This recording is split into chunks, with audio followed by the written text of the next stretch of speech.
Bismillahirrahmanirrahim. Ini adalah cerita dan opini seorang manusia sangat biasa dan bukan siapa-siapa, tapi mencoba menyampaikan sesuatu pada dunia. Ini adalah saya, si manusia introvert yang diamnya kadang sampai level akut stadium akhir. Ya, orang-orang mengenal saya seperti itu. Terlebih bagi mereka yang baru kenal nama tanpa tahu benar siapa saya. Yang sebenarnya juga biasa ngoceh panjang kali lebar. Hanya saja di tempat-tempat tertentu. Kalau ada yang tanya tentang saya, teman-teman saya pasti bilang, "Itu loh yang pendiam banget. Itu loh yang jarang ngomong." Atau segala deskripsi lainnya yang mengindikasikan bahwa saya ini memang manusia yang seperti bocah umur berapa bulan yang belum tahu caranya ngomong. Kalau sekarang sih ya sudah mendingan. Sudah lebih baik daripada saya di masa lalu. Ya, sudah mulai lebih berani lah untuk bilang ini itu, meski masih dalam batasannya. Kalau dulu, astagfirullahaladzim, ya Allah, gitu amat ya saya dulu. Bagi mereka yang ketemu saya di masa lalu, pasti tuh akan berkomentar, "Cuek banget sih. Sok misterius. Ngomong kek. Apa gitu?" Bahkan, guru SMA saya pernah bilang di gladi perpisahan dulu, "Inilah dia, siswa yang bicaranya hanya 500 kata selama 3 tahun terakhir." Okay, fine. But guys, you have to know, itu bukan maunya kita, itu bukan maunya saya. Saya juga mau seperti teman-teman yang lain, seperti mereka yang luas ngomong ini itu, yang dengan mudahnya speak up sana sini, yang dengan sangat gampangnya ngoceh sesuka hati, yang gampang sosialisasi, yang kalau butuh sesuatu akan langsung bilang tanpa pikir panjang. Ya, kami juga mau jalannya semudah itu. Tapi ya gini, kadang kita mau namun tidak mampu, ya kan? Saya juga mau seperti itu. Tapi ya bukan berarti saya mau merubah total diri saya. Bukan berarti saya membenci diri saya yang seperti ini. Saya mensyukuri apa yang diberikan Tuhan pada saya. Ya termasuk ini. Bagaimana saya memberi respon pada dunia luar. Just for your information, kepribadian ini bukan sepenuhnya dalam kendali si manusia itu sendiri. Bukan sepenuhnya faktor luar, tapi juga bisa karena faktor gen atau keturunan. And also you have to know bahwa di tubuh kita masing-masing itu ada yang namanya hormon dopamin dengan tingkat sensitivitas yang beda-beda. Nah, hormon ini diasosiasikan dengan perasaan yang menyenangkan. Kalau kaum extrovert itu sensitivitasnya lebih rendah sehingga tidak masalah dengan banyaknya hal yang diterima dari luar. Nah, untuk introvert itu sendiri, tingkat sensitivitasnya lebih tinggi, sehingga ada batasan untuk apa-apa yang diterima dari luar.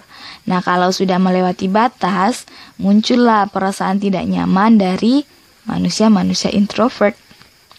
Secara ilmiah, itu dikatakan pula bahwa jalur rangsangan hormon dopamin ini itu lebih panjang dan berliku di dalam otak manusia-manusia introvert. Sehingga dalam menghadapi suasana luar, berpikirnya itu cenderung lebih lama dan gak bisa spontan. Kalau dalam bahasa lainnya itu, conceptualization-nya ini, kaum introvert, itu lebih lama dibanding extrovert. Jadi karena itu, kami ini cenderung mikir banyak dan lama sebelum doing atau hanya sekedar saying something.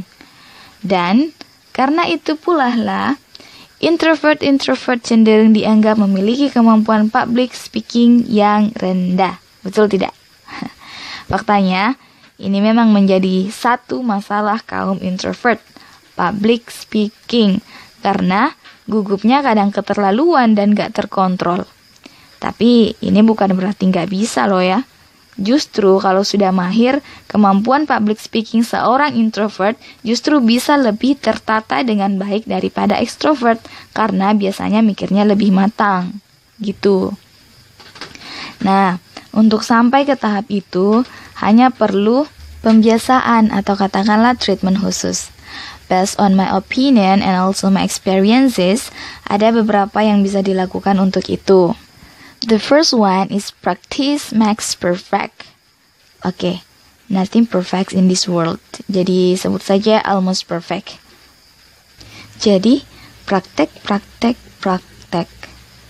Kita hanya perlu latihan, dan latihan. Ala bisa karena biasa kan? Bisa dengan bicara lantang dengan diri sendiri dulu. Tapi ini disesuaikan dengan kondisi loh ya. Jangan di sembarangan tempat. Nanti dikiranya gimana gitu. Nah setelah itu, coba deh latihan depan cermin. Jadi speakernya adalah kamu, penontonnya, audiensnya juga adalah kamu. Itu bisa jadi langkah awal. Kalau berhasil, coba maju dan lebih berani untuk speak up di depan teman-teman dekat dulu. Baru setelah itu, coba dengan audiens yang lebih banyak, dengan lingkup yang lebih luas. Sebenarnya, ada banyak jenis latihan-latihan sederhana yang bisa kita lakukan, seperti yang saya lakukan akhir-akhir ini. Jadi, belakangan ini tuh, saya cari-cari bahan diskusi, entahkah itu dari tontonan YouTube, live IG-nya siapa gitu yang berfaedah, atau sharing sama teman-teman. Terus saya catat poin-poinnya. Setelah itu saya record diri saya sendiri dengan menjelaskan ulang yang saya dapatkan tadi. Entahkah itu video atau hanya sekedar audio saja. Pun, seperti saat kamu mendengar ini, ya ini sebenarnya adalah salah satu bentuk latihan speaking saya sebenarnya. Gitu. Nah terus, poin kedua, nggak usah jaim-jaim amat. Kalau dalam public speaking kita merasa gugup, nah itu tidak apa untuk bilang kalau kita memang merasakan itu. Ya daripada berpura-pura baik-baik saja, tegang, ujung-ujungnya bisa bikin ngeblank. Karena selain menata yang mau disampaikan, otak juga kerja keras menunjukkan gestur tubuh bahwa kita ini baik-baik saja, padahal enggak. Jadi tidak masalah untuk menunjukkan bagaimana kita yang apa adanya. Kalau sudah begitu, pelan-pelan itu nanti rasa gugupnya akan mundur sendiri, pelan-pelan. Terus yang ketiga, jangan takut sama penontonnya atau audiensnya. Nah ini biasanya terjadi karena kaum introvert sangat takut salah dalam berbuat atau melakukan sesuatu atau mengatakan sesuatu. Dan kalau sudah salah, mikirnya penonton akan ngejudge. Judgment negatifnya itu kemudian tentu akan mempengaruhi mental. Nah, jadi untuk soalan itu, ya bilang aja ke diri sendiri, jangan seuson dulu sama penonton, sama audiens.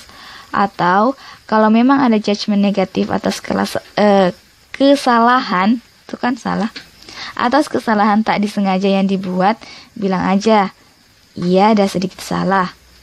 Lalu kenapa? Saya kan juga manusia. Jadi begitu intinya, pandai-pandailah bermasa bodoh pada keadaan tertentu. Oke, kawan introvert? Ya memang ada keadaan yang tidak perlu untuk dipikirkan. Jadi ya intinya seperti itu. Itu dulu semacam ya latihan-latihan sederhana. Coba deh, terus tunjukkan kalau kaum introvert itu tidak seperti yang mereka perkirakan. Oke, sekian, semoga bermanfaat.